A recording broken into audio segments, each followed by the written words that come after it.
maintenant, il faut passer à parler un peu d'analyse approfondie de systèmes graphiques, en particulier des systèmes graphiques anciens. Et ça, c'est la présentation qui vont donner Peter Stokes et Judith Schangler, que tous les deux sont bien connus dans leur domaine de recherche. Donc, Peter Stokes est directeur d'études en humanité numérique et computationnelle appliquée à l'étude de l'écrit ancien, chargé de mission pour les humanités numériques à l'école pratique des hautes études, Université PSL.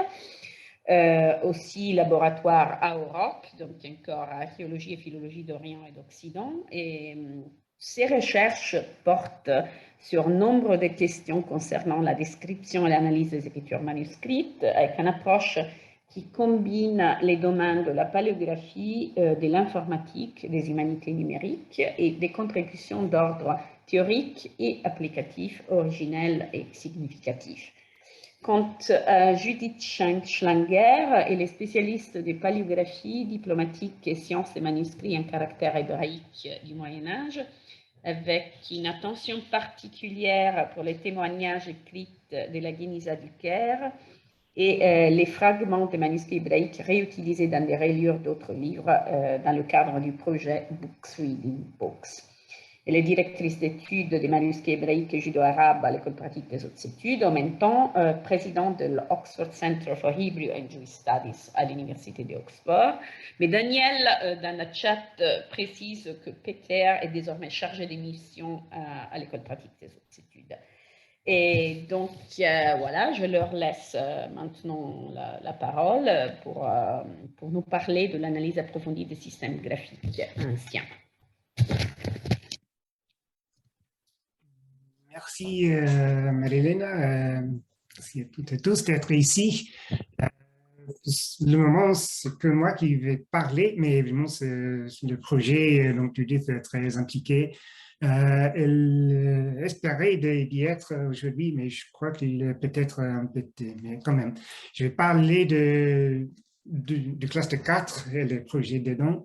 Et plus que possible, je répondrai aux questions aussi du projet de Judith. Je le connais assez bien, mais sinon, on peut poser les questions après, en écrit, par exemple. Donc voilà, effectivement, c'est le cluster 4 sur l'analyse approfondie des systèmes graphiques, plutôt la paléographie, comme disait Marilena. Et les questions de notre côté sur les outils et les façons, les méthodes d'étudier de la paléographie, mais aussi bien sûr des questions de partage de données, d'interopérabilité, de référentiel. Quand on commence sur l'interopérabilité et le référentiel de la paléographie, les questions deviennent très compliquées très vite. Et encore plus quand on pense à la paléographie transversale, qui est une question qui m'intéresse et Judith et d'autres dans la salle aujourd'hui.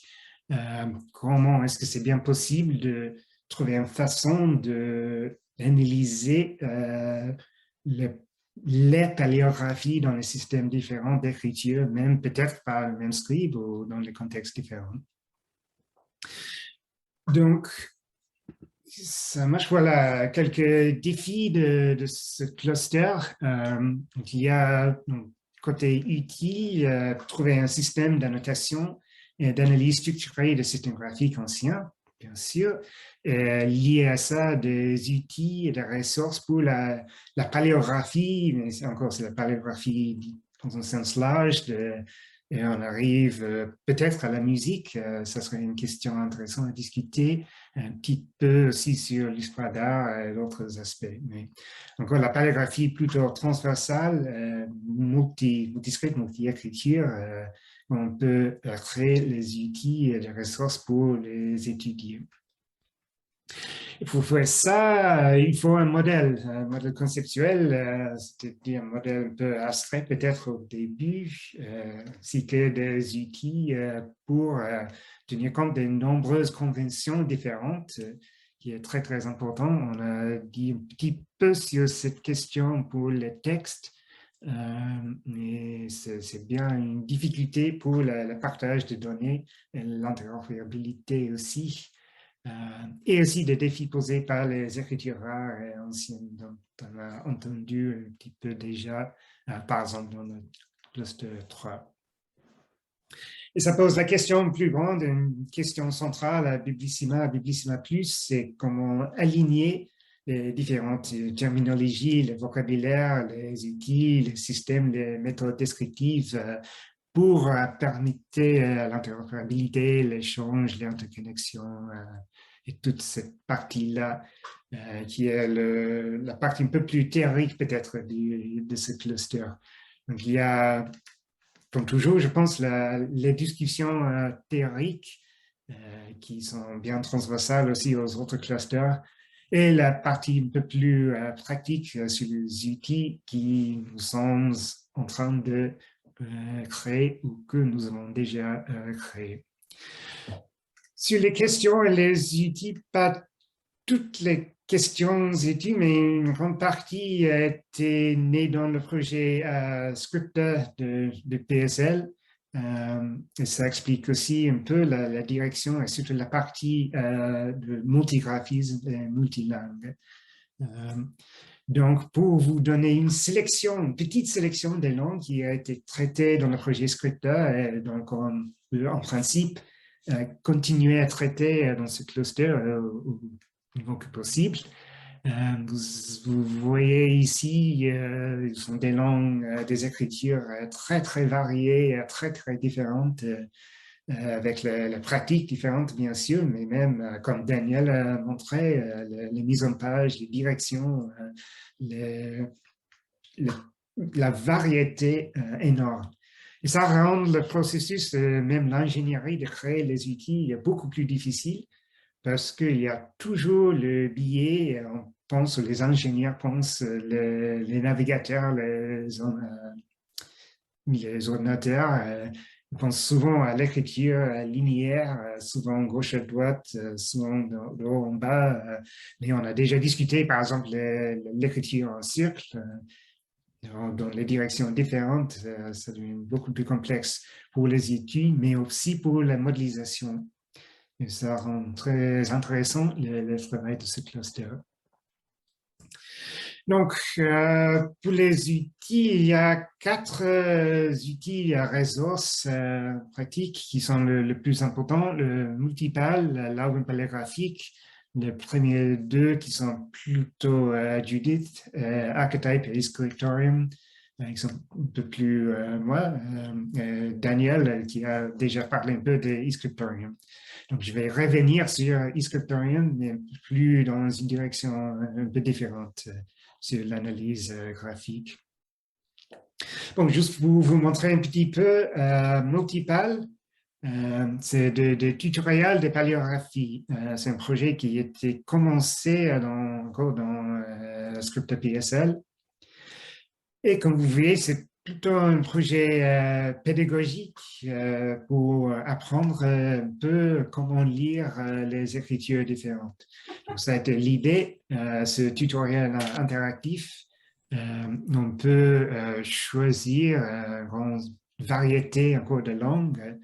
Donc, vous voyez là, il propose déjà des exercices en latin, grec, égyptien, copte, arabe, hébreu, araméen, syriaque, chinois, sanskrit et cyrillique.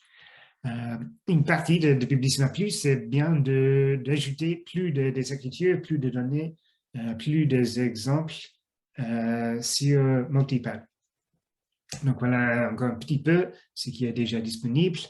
La liste des langues actuelles, on a une interface avec les informations et descriptions paléographiques et on peut faire des exercices en transcription avec les solutions pour vous aider un peu à lire les écritures différentes. Donc oui, c'est dans Multipal en soi, il n'y a pas grand détail sur la modélisation d'écriture, mais évidemment, il y a quand même les potentiels assez importants, je pense, de partage de données, d'intégration dans l'infrastructure Biblissima et d'aller plus loin avec les résultats. On peut imaginer, par exemple, Encore, c'est plutôt à Judith, mais moi, je peux imaginer les liens intéressants avec l'analyse automatique, intelligence artificielle, avec ce logiciel, ce système pour ajouter plus de données, aller plus loin. Mais dans le contexte de Publicisme Plus, ce que nous avons prévu par rapport à mes rêves, qui sont d'autres choses, d'ajouter les données. Mais nous avons noté aussi, on a parlé un petit peu de pérennisation ce matin. Et effectivement, il y a déjà des difficultés avec la version de Drupal et d'autres éléments là-dessus. Donc, comme je disais, c'était un projet assez petit dans Zscripta. Donc, je comprends très bien, ils ont mis plus de moyens sur la préparation des exemples. Mais c'est bien l'idée aussi de Publicisme Plus de le rendre plus future-proof, peut-être mieux intégré dans l'infrastructure. Il faut voir exactement les détails. Mais quand même, on veut ajouter le contenu, mise à jour du logiciel, et si possible, moi j'aimerais aussi l'intégrer mieux dans le partage, la gestion des données, le modèle de l'écriture et de la calligraphie et d'autres parties là. Un peu dans la même direction, mais un peu moins vers la pédagogie, un peu plus vers la recherche. L'album paléographique, qui est un projet tout neuf, qui servira la base à la typologie des écritures et des références accessibles pour la datation, par exemple, des manuscrits. C'est encore un projet, je n'irai pas à Judith, mais il est fondé sur le même modèle que Archetype, donc je vais parler bientôt. Donc déjà ici, c'est bien l'idée de créer cet album, ce logiciel, en utilisant, en partageant le modèle qui, évidemment, aide l'interopérabilité, le partage de données, et on espère aussi des référentiels et d'autres données. Je vais vous montrer quelques captures d'écran c'est vraiment au début. Donc, il ne faut pas du tout penser que ceci soit la dernière version, mais juste pour vous montrer un petit peu l'idée. On a l'écriture manuscrit avec les boîtes. Dans ce projet ici, dans Cluster 4, ils sont les descriptions faites à la main par les experts, mais il y a évidemment l'intérêt aussi de combiner ceci avec l'intelligence artificielle et le Cluster 3. On a une petite description, foot on left hand, downstroke, no foot, etc. Encore, c'est qu'un exemple pour montrer un petit peu l'idée et après on peut faire la requête, la recherche sur les écritures différentes. Et cette fois, j'y arrive au logiciel Archetype, qui, comme je disais, c'était une partie de l'idée de l'album paléographique. Archetype a commencé en 2010 pour le RC Digital. En fait, c'est commencé en 2001, dans quelque sens, dans mon projet de thèse, il y a très longtemps. Pour la description et l'analyse de paléographie et système graphique, il était très utilisé en pratique. Le logiciel de Docker a été téléchargé plus de 1500 fois. Je connais une dizaine de grands projets, 6 plus que 1 million d'euros, 3 RSC. J'ai déjà cité le projet PIM qu'il a utilisé et beaucoup d'autres aussi. Donc, il semble être très utile, très utilisé, mais encore, c'était créé commencé en 2010. Ils fondé sur de vieilles technologies, les questions de pérennisation, bien sûr. Il est aussi difficile de mettre à jour la structure un peu plus complexe qu'on pensait, on ferait peut-être un peu différemment aujourd'hui.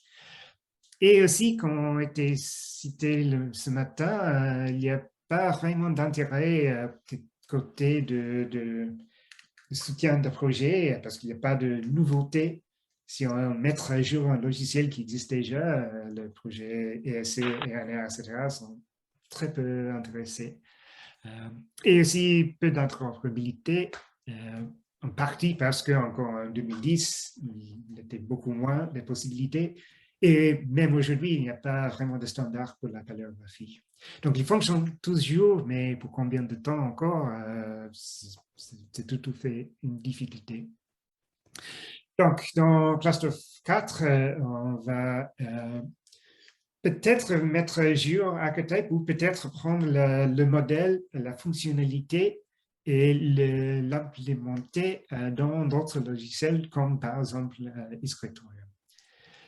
Juste pour vous montrer comment ça fonctionne, vous donner une idée, pour la paléographie latine, on peut moi, vous, les paléographes, les experts, il faut choisir ce qu'on veut décrire.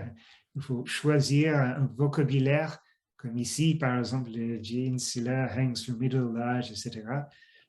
On met le vocabulaire dans le système et après, on peut le décrire. Là. Donc, c'est pour moi un peu comme j'aime bien cette idée de syntaxe. Je pense au syntaxe du codex de Madeleine et d'autres. L'idée d'avoir une structure, une syntaxe, et après le vocabulaire, c'est d'autres choses qu'on peut appliquer dedans. Parce que le vocabulaire, c'est pas possible pour moi de décider vos vocabulaires. Mais peut-être on peut être d'accord sur le syntaxe, la structure. Donc après, je peux chercher les entrées écrites par le même scribe ou je peux appliquer le même syntaxe aux autres vocabulaires, comme par exemple la paléographie hébreu. C'est un projet de Deborah Matos, une ancienne doctorante, avec bien sûr les descriptions différentes, le vocabulaire différent selon les écritures. On a appliqué aussi sur la tapisserie de PE, par exemple, en pensant que les oiseaux sont un peu comme les allographes. On peut encore réutiliser la même structure, la même syntaxe, si vous voulez, sur les oiseaux ou d'autres éléments graphiques. C'est un peu moins utilisé peut-être, mais nous avons aussi la possibilité de baliser le texte. Et si on commence d'arriver un peu vers eScriptorium et aussi vers d'autres projets, je pense aussi évidemment Cluster 5, je crois, d'autres clusters qui ont aussi cet aspect de texte, de balisage. Mais après, on peut faire, par exemple, créer les liens entre morceaux de texte et d'images pour voir le contexte paléographique de mots, encore l'analyse graphique des textes en créant le lien entre les deux. Donc voilà, Archetype, comme je disais, il faut une formalisation de modèle, une question où j'ai déjà travaillé depuis quelques années. Et aussi une ligne de modèle avec celui de Biblissima et d'autres modèles. Il y a très peu de modélisation sur l'écriture en soi que je connais. Si vous connaissez des exemples, ils seraient très, très bienvenus. Et en gros, les ontologies formelles sur l'écriture, il y a très peu. Donc voilà, il faut créer ce modèle, il faut l'aligner et trouver une façon de améliorer la pérennisation, c'est-à-dire pour les prochaines 10 ans au minimum, je pense. Et une bonne possibilité serait l'intégration de la fonctionnalité dans eScriptorium, dans l'arbre bibliographique et dans d'autres logiciels. Peut-être le logiciel d'Archetype, il a fait son travail, c'est fini, mais le modèle, l'idée peut être implémentée dans d'autres logiciels plus récents. Et là, j'arrive à eScriptorium. Donc, Daniel a déjà parlé dans le contexte de l'analyse à grande échelle, l'application de l'intelligence artificielle. Mais comme il l'a déjà signalé, c'est aussi possible. Il y a bien sûr aussi la possibilité de l'utiliser à la main ou les deux ensemble. Donc, le Kraken, ça c'est bien la partie HDR, donc ça c'est bien le cluster 3. Et donc, cluster 4, nous avons aussi la partie de l'interface web, dont Daniel a déjà parlé. mais aussi la question ingénierie, ça veut dire interface, interopérabilité et la possibilité d'annotation selon le modèle d'archétype, de l'annotation des images selon l'archétype, et aussi la possibilité d'annoter le texte. Et là encore, on progrès vers, disons, la théorie et d'autres aspects de balises d'annotation XML. Donc, pour vous montrer un peu, nous avons commencé dans cette direction déjà, mais c'est vraiment un petit avant-goût. Il y a beaucoup de bugs, il faut aller beaucoup plus loin. Mais pour vous donner quelques images, encore quelques idées, nous avons déjà depuis longtemps une intégration, la possibilité d'importer les images 3IF. Donc, voilà l'interface que Daniel aussi a montré. Mais je peux, par exemple, dans Biblicinema Clusters, trouver mon manuscrit préféré, faire la recherche. Okay, je trouve le manuscrit, je prends la partie 3IF. J'imagine que vous savez plus ou moins l'idée. Mais c'est effectivement très, très utile et très important. Je vais aller plus vite, c'est juste pour le temps. Et voilà, il importe des images, les métadonnées, tout ce qu'il faut dedans. Pour l'instant, nous n'avons pas encore l'exportation en 3IF, mais c'est une partie de Biblicinema Plus, c'est l'idée.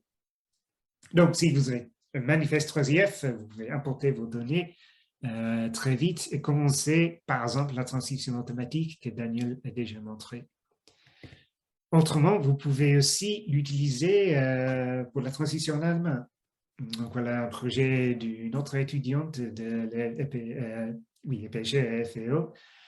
C'est le vieux javanais sur les feuilles de palme.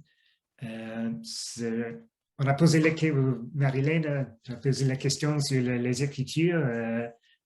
Est-ce qu'ils sont toutes possibles? Comme Daniel disait, oui, en théorie. Mais pour le vieux javanais, ça serait difficile vu la complexité, le manque d'exemples, etc. Mais pas de souci, elle a trouvé quand même que l'interface est très ergonomique, c'est très utile aussi pour créer les transcriptions à la main. Et encore les transcriptions liées aux images, qui est effectivement très utile aussi. Ça, c'était encore pour vous montrer, mais Daniel a déjà fait plus ou moins, mais je vais aller un peu plus vite. Donc voilà l'exemple que Daniel a montré, mais juste pour vous montrer un peu l'interaction. Donc on a un peu, en cliquant là, voir par exemple l'écriture avec la rotation faite automatiquement pour transcrire, pour corriger, pour traiter les données selon vos besoins. Encore une fois, l'exemple en hébreu. On a, comme je disais, c'est vraiment au début, mais on peut déjà commencer avec le balisage de texte. Bon, encore, ce n'est pas du tout au niveau d'un éditeur texte d'Oxygène, ou ce que j'imagine on va voir bientôt dans les autres clusters. Et ça aussi parce que je pense que c'est très important d'aligner que normalement le modèle TUI, c'est un modèle de texte et pas un modèle document. Ça, c'est une différence très importante. Bien sûr, il y a le documentary view, le modèle facsimile, etc. Tout à fait, oui. Mais ce n'est pas forcément donné qu'on veut utiliser le modèle documentaire pour les balises détaillées sur le texte. C'est pour cette raison aussi qu'il n'y a pas, a priori, une transformation automatique d'auto-page ou d'autres résultats des scriptorium à TUI. Donc, encore, ce n'est pas l'idée de faire toutes les éditions très détaillées dans Scriptorium, mais quand même, c'est utile, je pense, nous pensons, d'avoir la possibilité de faire quelques balises avec l'image, avec les deux ensemble, d'un côté de l'autre. Et après, peut-être faire l'export. Nous avons déjà aussi réfléchi sur l'intégration avec TUI Publisher, qui a été déjà cité, et d'autres façons de publier. Donc voilà, c'est encore le même document que j'ai vous montrer dans Archetype, mais ici dans eScriptorium. Avec encore pas le même détail de balises, mais ça montre la possibilité. Encore une fois, on a commencé avec les annotations graphiques, pas au même niveau d'Archetype, ça c'est clair pour l'instant. Mais encore, c'est possible d'ajouter des annotations, de créer encore un vocabulaire. Et dans eScriptorium, c'est encore plus souple que Archetype. Parce qu'Archetype, c'est bien pensé sur les analyses graphiques, plutôt paléographiques. Ici, on peut faire, c'est un peu plus souple, mais ça veut dire, a priori, c'est un peu moins puissant. Mais il y a aussi d'autres façons d'aller plus loin. Donc, c'est vraiment au début, c'est bien partie importante de Bellissima Plus d'améliorer, approfondir dans cette direction des annotations et d'analyse graphique. Après encore, c'est vraiment la version alpha, mais on peut chercher dans le texte, voir les morceaux d'image qui correspondent à ces morceaux. Et oui, bien sûr, on a des années à venir pour l'améliorer, mais on a commencé avec des petites expériences comme ça.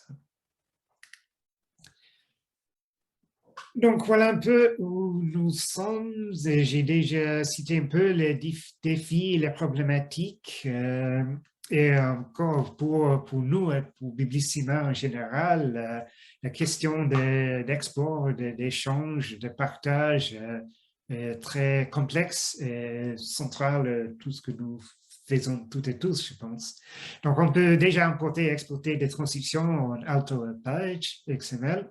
Ils ont le standard plutôt vers Documentary View, si vous voulez.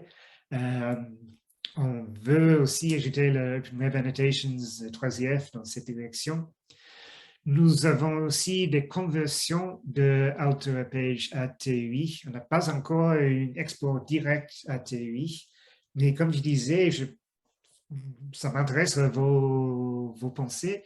Mais vu qu'il y a beaucoup de possibilités pour la conversion à TUI, ce que nous avons pensé pour l'instant, faire un export en auto-page et après rendre disponible le plus que possible les XSLT et d'autres façons de faire la conversion que vous pouvez personnaliser selon vos besoins plutôt qu'avoir nous à dire à vous. Mais quand c'est une question ouverte, tout à fait, qu'on va discuter un peu plus.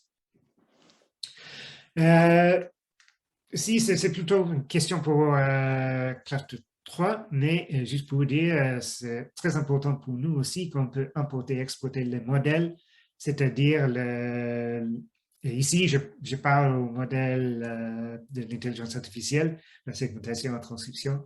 Donc, on n'est pas lié à Scriptorium, on peut réutiliser les modèles entraînés pour la machine.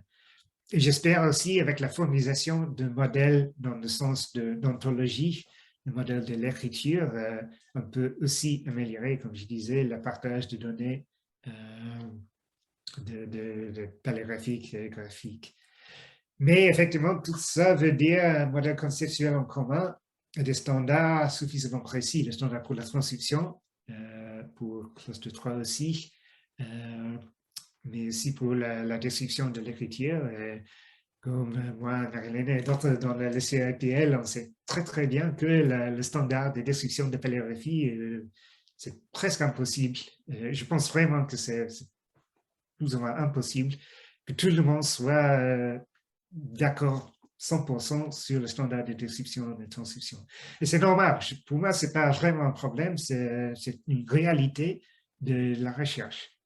C'est la même question pour la théorie. Je disais avec certains manières, j'expliquais un détail de théorie, la réponse était c'est pas un standard. Oui, c'est vrai, c'est pas exactement un standard parce que encore si la théorie disait ok voilà, il faut que tout le monde transcrive le document comme ça, personne va le faire. Donc comment gérer cette question, c'est très très difficile. Encore, vous le savez très bien, je suis sûr, c'est une des questions clés de Bellissima. Mais juste pour vous donner une idée, ça devient encore plus complexe avec les écritures dites rares, diverses. Il y a la question Unicode, on a déjà cité le MUFI, d'autres questions de police, la directionnalité qui est beaucoup plus complexe qu'on pense. Souvent, on entend, oui, c'est déjà fait, on a le BD, l'algorithme bidirectionnalité, etc. Mais en pratique, c'est très, très complexe. Et les conventions pour, par exemple, la transition en présentation académique, corpus limité, etc. Donc, pour finir, voilà l'un de mes exemples préférés, un manuscrit en chinois et hébreu. Et si nous arrivons à une façon de traiter ce manuscrit ici, je serai très, très content. Pour un exemple, je ne pense pas encore dans le projet Biblisme Plus, on aura le temps de traiter tous les exemples, mais ceci me semble un exemple assez complexe et difficile qui pose beaucoup de questions intéressantes. On n'est pas très loin, comme vous voyez ici, c'est le manuscrit dans le scriptorium, mais il faut aller plus loin, bien sûr. Et voilà, pour l'interopérabilité, donc encore, il y a des combinaisons différentes d'objectifs. J'ai parlé de ceci une dizaine de fois, je pense, dans d'autres présentations. Mais encore, il faut trouver un modèle suffisamment général, mais ça veut dire souvent très abstrait. Est-ce que c'est bien possible même de concevoir une interface unique pour tout le projet? Pas forcément.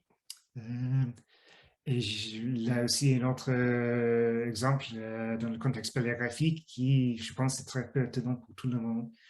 Vous dites que toutes les terminologies, tous les vocabulaires, toutes les façons d'écrire, analyser sont a priori tout à fait légitimes. Il faut le soutenir, même si ils sont très divers et très différentes. Donc, comment gérer cette tension entre la standardisation et la souplesse qui est essentielle est bien une question. Donc, juste pour finir, comme je disais, j'ai déjà commencé avec la modélisation. Voilà la première partie quelqu'un a cité ce matin le SIDOC-CRM. Voilà le modèle archetype aligné au modèle SIDOC-CRM.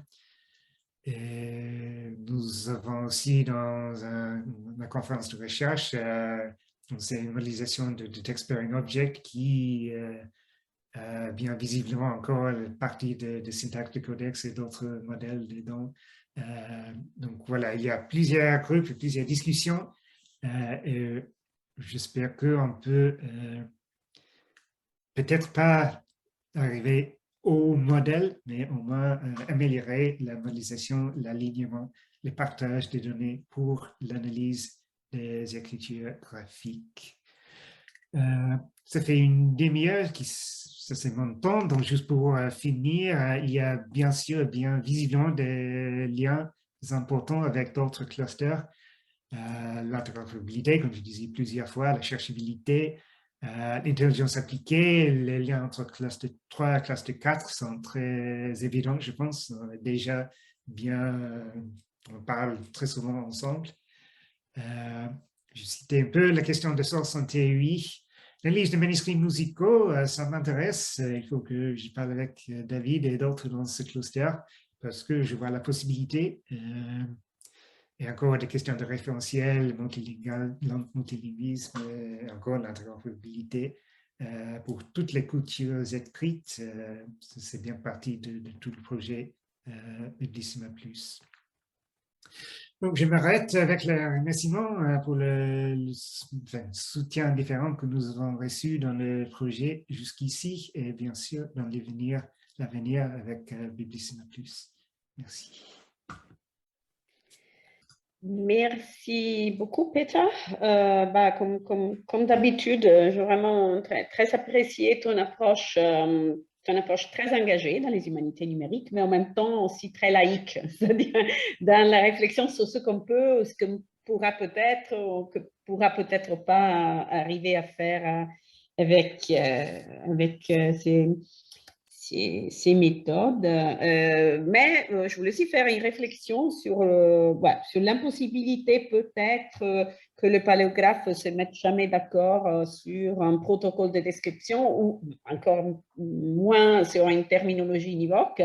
Mais en même temps, ça me ramène un peu au vieux temps que je n'ai pas vécu, mais qui m'ont été plusieurs fois racontés des premiers essors de l'informatique dans l'histoire du livre manuscrit, surtout dans la codicologie, quand on avait conçu l'idée de produire un MaxiQ, un questionnaire universel pour la description des manuscrits, ce qui n'a pas évidemment abouti à un résultat, mais en même temps, ça a beaucoup poussé dans la direction de développer une réflexion sur les différents aspects matériaux du codex, du livre manuscrit, mais surtout du codex, notamment, et sur la manière dont il fallait essayer de normaliser leur description, ce qui n'a pas toujours marché. Il ne faut jamais oublier que même dans les catalogues en ligne modernes, il y a 4000 manières différentes de décrire des choses simples, en fait, des choses qu'on pourrait facilement normaliser, par exemple la collation des cahiers,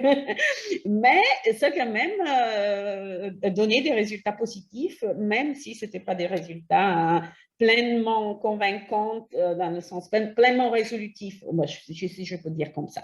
Mais voilà, ça c'était simplement une remarque personnelle, mais maintenant je laisse la parole aux participantes, si quelqu'un veut poser des questions ou faire des remarques sur les différents aspects touchés par Petra. Et il y a Anne-Marie qui a levé sa petite main jaune. S'il te J'ai plaît. levé ma petite main jaune parce que, évidemment, cette question des chapelles paléographiques me taraude depuis des dizaines d'années, comme tout le monde. Et je pense, enfin, j'enfonce une porte ouverte, hein, mais il me semble qu'il y a une très forte analogie avec les vocabulaires de description de l'iconographie. Je voulais juste dire une chose qui est à la fois une provocation et qui n'en est pas. C'est que on a réussi dans Biblissima, c'est-à-dire Édouard Frunziano a réussi dans Biblissima à permettre l'interrogation conjointe de Mandragore à la BNF et d'Initial à l'IRHT, qui ont des vocabulaires différents, en créant un vocabulaire iconographique qui fait des alignements et qui essaie de réconcilier tout ce qui peut être réconcilié. Si on avait demandé à nos collègues iconographes de faire ce travail, ils n'auraient pas pu le faire parce que c'est impossible de renoncer à sa propre vision du monde. Et c'est normal de vouloir la garder. Et donc, est-ce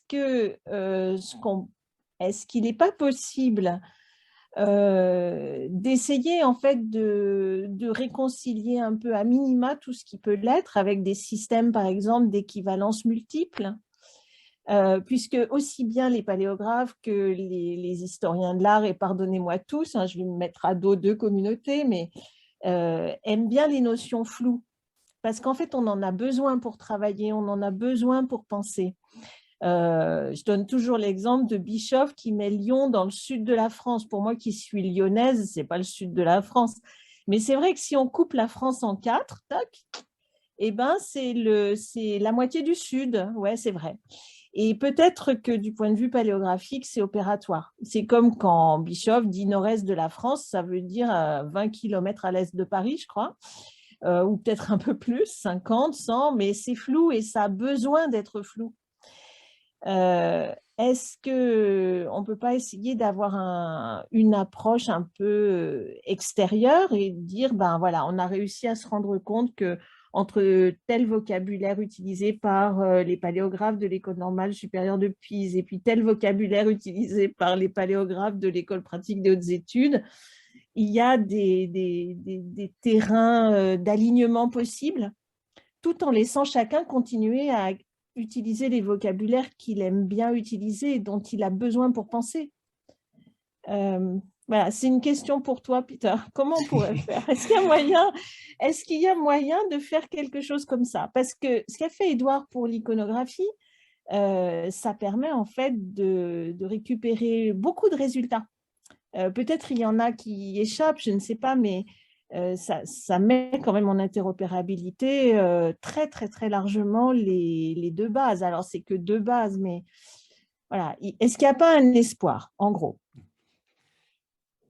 Oui, je vais répondre, mais évidemment, il y a d'autres paléographes dans la salle. Mais pour moi, oui, je pense que oui, effectivement, jusqu'à un certain point. Et c'est aussi une partie de l'idée de l'archétype, c'est-à-dire le principe de syntaxe. Encore, si tout le monde utilise au moins la même structure, je pense pas toujours, mais très souvent, on peut effectivement aligner le vocabulaire. Si le modèle est bien différent, ça devient beaucoup plus complexe.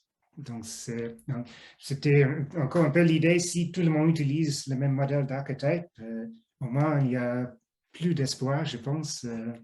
Et en pratique, je me rappelle très très bien la première fois que j'ai présenté Archetype, c'était le colloque de CEPL. Et j'attendais que tout le monde va hurler et dire c'était les choses terribles. Mais au contraire, j'étais assez content. Et après, quelqu'un m'a venu en disant Thank you for just getting on with it. Je pense toujours, il a raison, de temps en temps, il faut simplement le faire. Et de temps, oui, comme je pense par exemple, effectivement, Icon Class, c'est pas parfait, pas du tout. Il y a des difficultés, bien sûr, mais il existe et donc il est utilisé. Donc, je pense, au certain point, oui, je suis d'accord, il y aura toujours des exceptions, je dirais, mais je pense que Marie-Léna aussi veut intervenir. Ah, je te laisse terminer. Je voulais ajouter une chose, mais ça va exactement dans cette direction, c'est-à-dire qu'on devrait pouvoir refroidir le débat, les passions qu'on met dans le débat sur la terminologie, sur les écoles et tout ça, et essayer vraiment de se forcer à distinguer entre un langage descriptif qui est forcément lié à une façon de voir les choses, donc aussi à des traditions d'école, et un langage fonctionnel de classement qui est forcément un peu simplifié, pour lequel chacun doit renoncer à une partie de l'envie de mettre tous ces nuances, tous ces aspects, parce qu'on en a aussi besoin. C'est-à-dire que justement, dans l'univers des humanités digitales dans lequel tous sont forcément nageant maintenant, en fait, dans cet océan dont on ne voit pas exactement aussi les limites, c'est nécessaire, en fait, c'est voire indispensable de simplifier certaines choses pour pouvoir trouver les choses dont tu as besoin, comparer, créer des modèles et toutes ces choses comme ça. C'est-à-dire, peut-être, on ne l'a pas encore bien compris, mais moi, personnellement, par exemple, je ne sais pas si ça dépend aussi un peu, évidemment, du contexte. On est dans le contexte Biblissima Plus, mais je note, si je peux dire ça, même avec plaisir, le fait qu'il y a une évolution dans les dernières années vers une définition des priorités dans les outils qu'on crée dans les humanités numériques qui va plutôt dans la direction de création de ce genre d'outils qui sont fonctionnels à la recherche, qui sont fonctionnels à la comparaison, qui sont fonctionnels à la maîtrise d'un ensemble d'images, d'informations et tout ça qui s'accroît de jour en jour, plutôt que à la création d'outils ambitieux qui visaient je sais pas, reconnaître les mains, faire des classements automatiques des styles, tout ça, ça existe encore. Mais je pense que effectivement, il me semble, vu que les priorités sont jamais neutres, qu'on a vraiment besoin de trouver des manières pour gérer une information qui devient ingérable sinon. Et parmi les instruments, il y a nécessairement aussi, de quelque manière, la nécessité de trouver une manière d'écrire aussi l'écriture. Après, je ne sais pas si ça va être possible, mais c'est effectivement une nécessité.